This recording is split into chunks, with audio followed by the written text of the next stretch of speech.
Madura United berhasil mengalahkan Borneo FC dengan skor akhir 2-3 dan memastikan Madura masuk ke partai final babak Championship Series Liga 1 Indonesia melawan Persib Bandung. Terlebih dahulu, Borneo bisa ciptakan gol di menit 12 lewat Muhammad Alfarezi, asis dari Leo Guntara. Kemudian Madura bisa samakan kedudukan lewat Dalberto di menit 19, asis dari Rivera. Lalu, Borneo bisa ciptakan gol kedua lewat Felipe Cadenazi di menit 45 plus perpanjang waktu kedua menit dari titik putih penalti. Lagi, Madura samakan kedudukan di menit 58 lewat Malik Rizaldi, asis dari Rivera.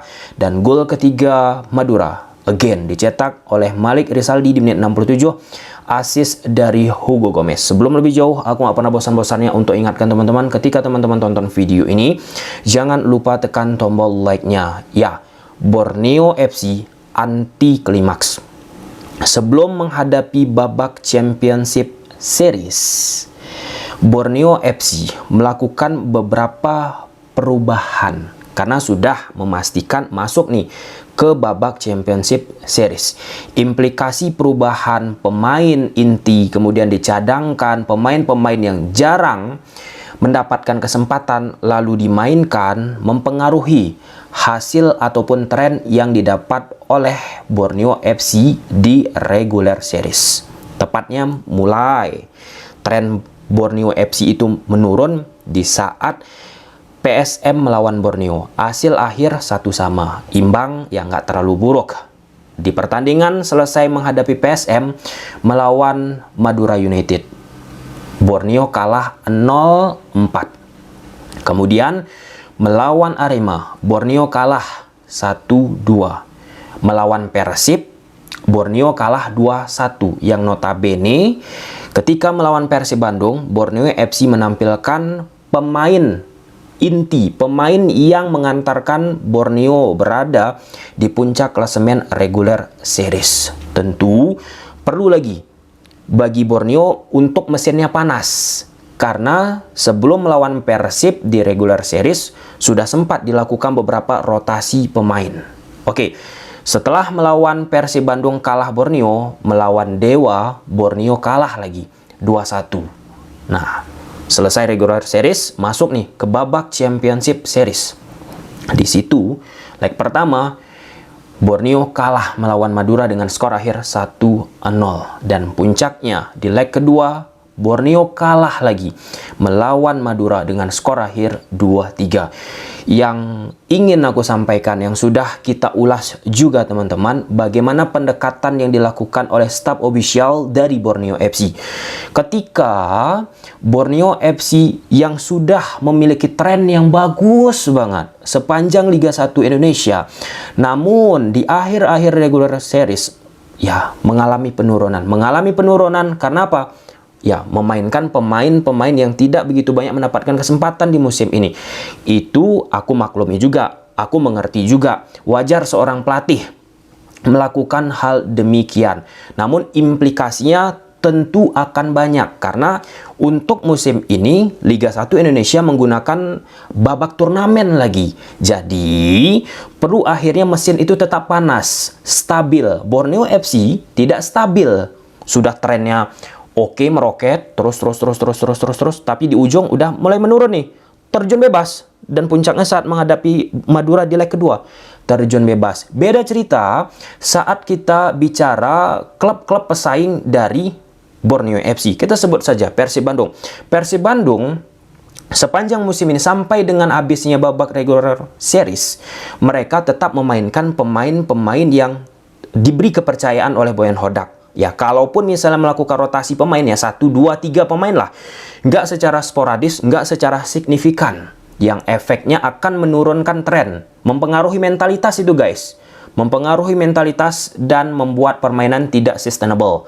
Sebaliknya kita lihat Persib Bandung ketika tidak terlalu melakukan pergantian ataupun rotasi yang luar biasa, membuat mesin mereka itu tetap panas, sehingga ketika menghadapi Bali di leg pertama, leg kedua, kekompakan tetap terjaga. Termasuk juga Bali United, mereka menjaga sampai akhir regular series itu bisa menampilkan hasil yang prima. Madura United pun, ya meskipun ada beberapa pertandingan yang dikecam, tapi Madura United bisa menampilkan permainan yang istimewa di saat-saat dibutuhkan. Good job. Tapi ini untuk pelajaran bagi Borneo FC teman-teman, atau untuk pelajaran bagi klub-klub lainnya kalau kita bicara level yang ada babak championship seriesnya ataupun level turnamennya. Penting bagi klub tersebut untuk bisa tetap memanaskan skuadnya. Borneo FC di poin itu tidak tepat dalam tanda petik strategi, langkah yang tidak prima. Nah, ketika mesinnya tidak panas di pertandingan krusial, kita bicara leg kedua sajalah, banyak pemain-pemain Borneo FC di bawah performa yang biasanya dia tampilkan. Kita sebut saja dari penjaga gawang Angga Saputro, buruk aku rasa penampilannya teman-teman, meskipun ada beberapa shape yang ia lakukan. Kemudian 4 back dari Borneo FC yang ketika mengantarkan Borneo memastikan lolos ke babak Championship Series, solid banget itu, gila-gilaan. Lawan pun kebingungan, frustasi ketika melawan Borneo FC. Kebobolan Borneo pun akhirnya sedikit. Kemudian di sektor tengah, bagaimana rotasi posisi Borneo FC ketika melakukan attacking? Kerap double pivot yang dimainkan oleh Borneo teman-teman, ataupun salah satu gelandang dari Borneo akan bermain melebar, hybrid permainannya untuk mensirkulasikan bola, menjembatani. Nah, untuk pertandingan ini itu dilakukan, tapi kekompakan pemain di atas lapangan jauh menurun. Tidak mengerti apa yang dilakukan di atas lapangan, kebingungan apa yang dilakukan ketika sudah lewat middle third. Dan di sektor depan pun, apa yang dilakukan oleh pemain-pemain Borneo jauh sekali dari sifat tingkat berbahaya yang sangat luar biasa. Contoh, Stefano Lillivali mengalami penurunan. Kemudian Felipe Cadenaji, aku rasa dia pun mengalami penurunan. Termasuk Terence Puhiri. Nah, jadi kolektivitas permainan yang sensasional hilang ketika mengalami ataupun sengaja menurunkan quote and quote permainan di akhir regular series. Nah, itulah yang dimanfaatkan oleh Madura United. Mereka bisa bermain sangat efektif. Salah satu kunci yang dimiliki oleh Madura United bagi aku teman-teman, tentu passing-passing yang prima di atas lapangan. Meskipun secara presentase passing yang mereka miliki hanya 77%, tapi ketika mereka ingin melakukan serangan, passingnya itu tepat sasaran. Itu yang terpenting. Artinya ada di situ efektivitas yang dimainkan oleh Madura United. Kemudian pemain-pemain asing mereka, kita sebut saja Dalberto. Dalberto ini pun kan sempat dikecam performanya yang tidak begitu apik, tapi di pertandingan ini ia bisa memberikan sesuatu yang sangat luar biasa. Nah, gol Dalberto di menit 19 itu sangat penting teman-teman bagi konstelasi permainan Madura di atas lapangan. Kenapa aku katakan demikian? Sebelum gol tersebut terjadi, Borneo FC itu getol banget melakukan serangan gila-gilaan. Salah satu serangan yang sering mereka lakukan dari bola-bola atas. Di situ banyak sekali tercipta peluang bagi Borneo, tapi tidak efektif. Dan di sisi lain kiper kiper dari Madura pun, Lucas Henrique, bisa mengantisipasi attacking yang dilakukan oleh Borneo FC. Nah, lalu ada Francisco Rivera. Ini salah satu pemain yang gila banget dari sisi visi, cerdas di atas lapangan, tahu akan harus memberikan passing kapan, dan ya, di pertandingan ini Rivera menciptakan 2 assist. Kemudian ada Hugo Gomez. Ini pun membantu ya Rivera dalam mensirkulasikan bola. Ada satu pemain asing yang aku rasa performanya menurun ataupun tidak oke di pertandingan ini bagi Madura, yaitu Jacob Mehler. Kenapa? Karena di awal-awal pertandingan ini aku rasa gugup diderita oleh pemain Madura teman-teman. Ada 2-3 kali Jacob kehilangan bola, dan di situ ada momentum didapat oleh Borneo untuk melakukan serangan balik. Tapi Borneo sekali lagi tidak mampu mengkonversi hal tersebut untuk menjadi sebuah gol. Kleberson, Fahrudin, Dodi, serta Koko, 4 back yang dimiliki oleh Madura solid di lini belakang. Secara kompak, secara organisasi, retreat ya ketika mereka melakukan attacking, kemudian melakukan sikap defending itu sangat-sangat oke. Dan tak kalah penting, ada satu pemain, ini harusnya disorot oleh Coach Sintayong, diperhatikan teman-teman, nomor 77 dari Madura United, yaitu Malik Rizaldi. Ia bisa secara efektif, satu peluang ia dapat langsung tercipta sebuah gol, dan finishing yang ia lakukan pun sangat amat tenang. Nah, overall apa yang dilakukan oleh Madura di pertandingan ini, bagaimana bisa memenangkan sektor tengah, karena sektor tengah dari Borneo secara nyata mengalami penurunan. Meskipun Borneo di 19 menit ke bawah teman-teman mencoba menguasai itu, tapi ketika mereka menguasai hal tersebut tak mampu secara efektif untuk memanfaatkannya. Nah, kemudian dari sisi sikap teman-teman, permainan Borneo FC pun terkesan terlalu buru-buru. Entah apa yang dikejar, ya mereka tertinggal, tapi terburu-buru.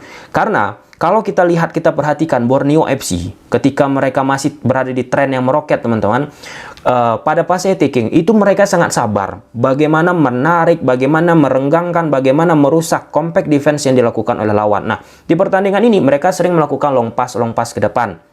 Kemudian sering cepat memberikan bola ke sayap, kemudian melakukan crossing. Itu sangat mudah untuk dipatahkan. Ya, aku pun mengerti tentu bagi Borneo di babak pertama, 15 menit pertama penting untuk meningkatkan permainan cepat. Tapi esensial permainan Borneo yang sudah kita lihat kebelakangan ini sangat sabar, hilang di momen ini. Ketika mereka terlalu cepat-cepat, sudah sampai nih bola akan masuk ke daerah final third, mereka kebingungan mau ke siapa diberi, mau ke siapa diarahkan. Dan secara individual pun pemain-pemain Borneo yang aku sebutkan tadi menurun dari sisi permainan secara individu, apalagi kolektivitas. Nah, kalau kita bicara soal wasit teman-teman, wasit pun aku rasa di sini angin-anginan. Ada satu momen keputusan wasit yang aku rasa keliru teman-teman, ya di sekitaran menit ke 1 detik ke 34. Di situ ada pemain Borneo FC dijatuhkan. Aku pikir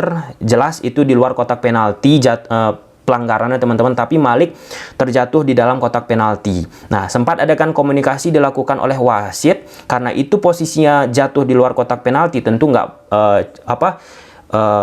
wasit nggak memiliki, ataupun secara aturan itu tidak akan boleh wasit menggunakan video assistant referee untuk menentukan apakah itu pelanggaran atau tidak. Nah, di momen tersebut keteledoran aku rasa dimiliki oleh wasit. Nah, jika ia teliti, maka keputusan ataupun pelanggaran terjadi tipis di luar kotak penalti, harusnya itu diberikan kepada Madura United. Karena VAR hanya ada 4 protokol untuk kita bisa melihatnya, bukan untuk meng-call apakah itu free kick atau tidak. Makanya akhirnya wasit terus menjalankan permainan di atas lapangan. Oke, selamat untuk Madura United udah lolos ke partai final, dan ini jadi bahan pelajaran bagi Borneo FC yang sayang sekali mengalami penurunan di akhir kompetisi. Oke, coba silahkan tulis di kolom komentar gimana menurut teman-teman. Bye.